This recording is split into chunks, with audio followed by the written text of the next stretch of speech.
a question. Are we feeling a sense of entitlement to the influencers in this sort of parasocial relationship that we've created? Are we feeling a sense of entitlement? We help build you, and hence we like to humble you so that you remember that we can take it away. No matter how much you think you have, without us, you can't be anything. Is there a sense of entitlement? And then flip it the other way, the influencer. Are you feeling entitled to us? Are you feeling because we gave you the power of 1 million subscribers or 100,000 subscribers? You're feeling very entitled. And now you have the audacity to complain, oh my gosh, I only get 5,000 views and I have 1 million. What are you all doing? But is it us, or is it something that you need to look at yourself? Because maybe it's not the algorithm. Well, the algorithm isn't going to hide you from 900,000 of your followers if you're consistent and the message is constantly being received. No? And then with that entitlement, how engaged is your audience really?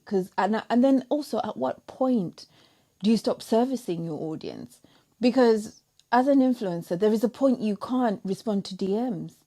It's okay when you're growing, but there is a point when once you get into the tens of thousands, you can't respond to those DMs, especially if your audience engages with you.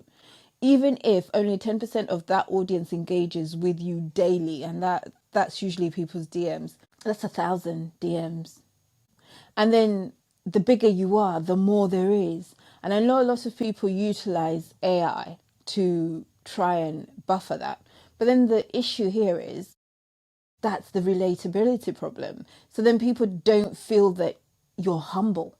There's the feeling you're entitled because you don't even dare respond to people. And so maybe the answer to that is going live, because maybe that's how you can reach the mass audience, because you can no longer DM everybody. Otherwise, all you would do is DM all day, every day, 7 days a week. The minute you say hi, the other person responds, don't they? But then everybody else is talking to you. So there's different ways that people try and manage that. But then, yes, that's why the audience feels, well, where's the relatability? You have no, you've lost touch. Maybe in the beginning, you could actually DM everybody. You could talk to everybody. You could respond to emails. I know people hire assistants and so forth, but where's the sincerity? And then you get that pushback, especially if you have the audience members who have been with you since you were beginning your channel. They will know that this is not your tonation. So there is an understanding probably that needs to happen, that once a creator gets, or an influencer gets to a certain point, they really, with the best intent, cannot respond to everybody. They really cannot. Their DMs are just a little sea, a sea of everything. And so everybody who says, I read all my comments, I do, I check all my DMs. Do you really? You really? I'd like to beg to differ. The bigger you are, unless you don't have an engaged audience, even small creators with an engaged audience struggle. It's a real struggle. And yes, you can get an assistant, but that person's full-time job would be that. So a lot of people are getting AI to do it. And that's where people are feeling, well, you've grown too big. You don't even respond to me. I can tell this is AI.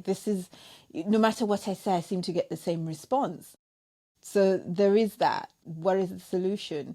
What is the solution to the sense of everyone feeling influencers are over entitled? They are overpaid. They are just overexposed, even to some extent. They are too busy being a salesperson. They don't relate to anyone at all. They don't even reach out to their audience sincerely unless they're trying to promote something. And then there's this confusion in their entitlement. Some of them think they're celebrities.